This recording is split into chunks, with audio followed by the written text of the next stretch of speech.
A ti kar z dvema telefonoma hkrati operiraš? Ja, zato ker niso vse stvari iste na obe dveh. Se znajdeš pol? Se znajdem, to že nekaj časa počnem. Ampak je pol stvari, ki na iOS-u delujejo ful boljš, kot na Androidu. Kako dolgo že ti delaš svoj Instagram profil? Že ne vem v bistvu. Po moje že kar ene par let, ampak tako da sem se aktivno res vrgla v njega, je bilo to zadnje leto. Ampak zakaj Instagram profil? Na začetku je bil čisto pač tako nekam, da vržeš ene lušne fotke, potem je postal nek prostor, kjer sem se lahko malo bolj kreativno izražala s fotkami. V zadnjem času mi je pa postal še en kanal pridobivanja nekega Občinstva? Ja, občinstva v bistvu za moje videe, ker sem izkazal pač kot res ful tak kvaliteten kanal. Ampak tako, da dejansko ljudi, ki te recimo posledijo na Instagramu, pridejo potem tudi na tvoj YouTube kanal, ali ljudje, ki posledijo tvoj YouTube kanal, pridejo potem na tvoj Instagram? Oboje v bistvu. Oboje opažam, da se dogaja. Po eni strani tisti, ki me najdejo prek Instagrama, to so večinoma to bolj slovenska publika, potem da najdejo potem Tjaša Del kanal, pa vse stvari, ki se tam dogajajo.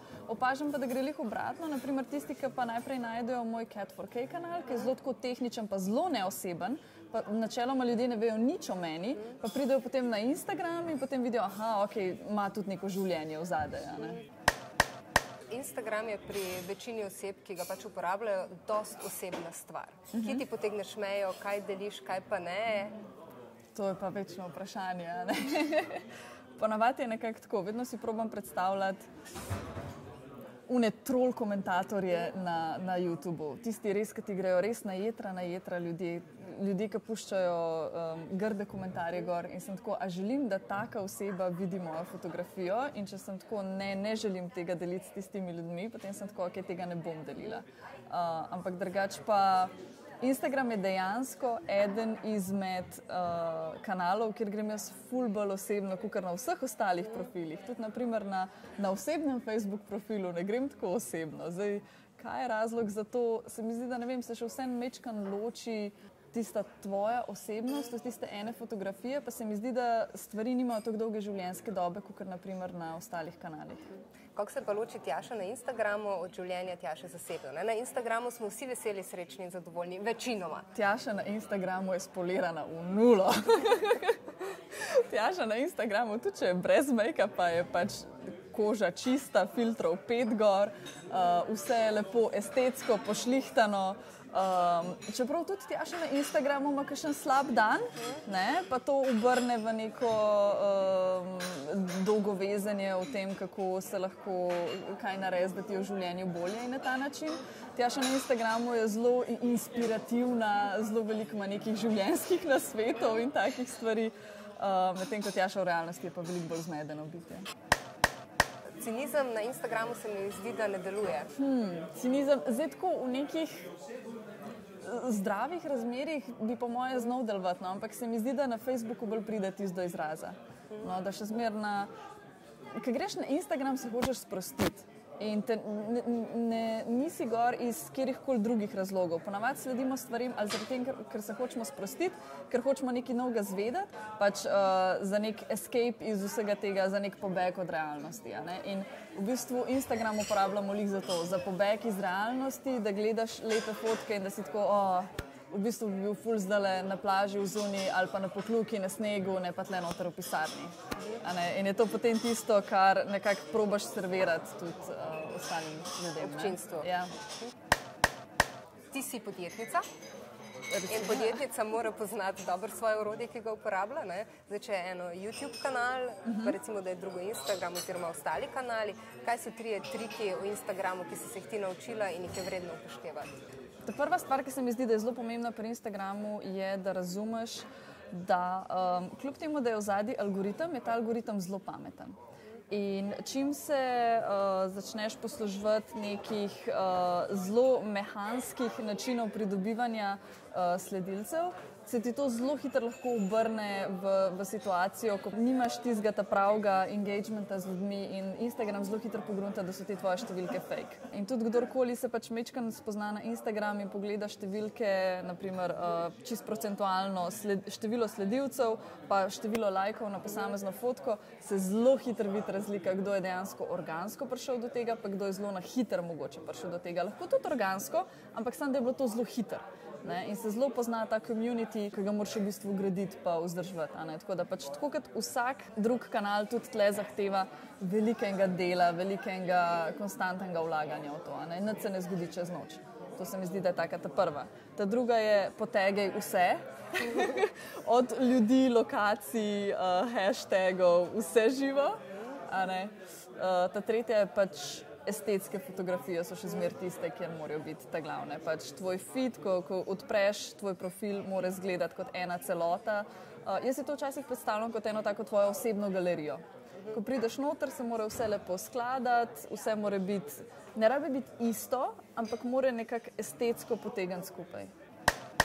Se čutiš kot influencerko, glede na to, da te vabijo tudi na različne konference, kjer tudi predavaš oziroma govoriš o svojih izkušnjah in kaj ti to pomeni? Ta influencerka je tak izraz, ko se ga vsi mečkano otepamo, ker smo tako... Zakaj? Dajmo karkoli drugega, ne vem, tak nek negativen prizvok je dobil. Potem pa vplivneš. Še slabše. To je slovenska razlika. Nek tak negativen prizvok je dobil, tako da se ga pač probamo vsi malo izogibati. Dejstvo je, ja, da če bom jaz nekaj objavila na story, se bo prodaja tega izdelka verjetno povečala. Za koliko je čisto odvisno od vrste izdelka, koliko dobro to paše skupaj z mojo ciljno skupino, ki me gleda, in z ogromno različnimi drugimi parametri. Dejstvo je, da pač nek vpliv imam, ampak da bi se pa zaradi tega klicala vplivnež, mi je pa tako malo. Jaz sam pravim, da sem glasna. Ampak zakaj ima to negativen prizvok, kot praviš, če po drugi strani so agencije, ki propagirajo influencerje oziroma vplivneže, osebe, ki se rade vključujejo za influencerje, odkot je ta dvojnost zdaj? Ta negativen prizvok je po moje prišel iz tega, ker so začeli za vplivneže oziroma influencerje označevati kar vse povprek in ker se ljudje največkrat obešajo na te ful lušne punce, ki objavljajo veliko riti na Instagramu, ki so v bistvu v zelo kratkem času pridobile zelo veliko število sledilcev in ki nimajo v bistvu nobene druge vsebine kot to, da objavljajo lušne fotke na Instagram. In to se mi zdi, da gre ljudje nekako najbolj v nos, da so to osebe, ki nimajo nobene vsebine v zadnji, ampak so samo najdle neko nišo oziroma najdle nek način, kako prideti do velikega števila številk. Kakšen vpliv imajo pa dejansko te številke, pa pol drugo vprašanje. Mislim, jaz sem velikrat tudi na strani oglaševalca in podjetja, ki išče ljudi za promoviranje raznih produktov in se vedno potem vprašaš, kje je tista meja, ali ima nekdo samo številke ali ima nekdo dejanski vpliv. Jaz te ful spoštujem zaradi tega, ker ti imaš res eno vsebino in tudi ko gledam tvoje YouTube, dejansko ti si nek produkt vzameš, ga pregledaš, o njem govoriš, pa ne ti zdaj hočem pihati na dušo, ampak dejansko je neka vsebina za tem. Včasih se mi pa zdi, da je pri določenih osebah je vsebina njihovo vsakodnevno življenje. Tudi na mojem profilu je trenutno vsebina vsakodnevno življenje, ampak jaz opažam, da to ljudi potegne, da to sploh mlade potegne, hočejo gledati dramo našega življenja, hočejo gledati, ne vem, naše uspehe, našo žalost, naše lepe fotke, ki si prej omenila en pobeg, in se pa tudi včasih pomislim, da je mogoče to ena zamenjava za rumene časopise.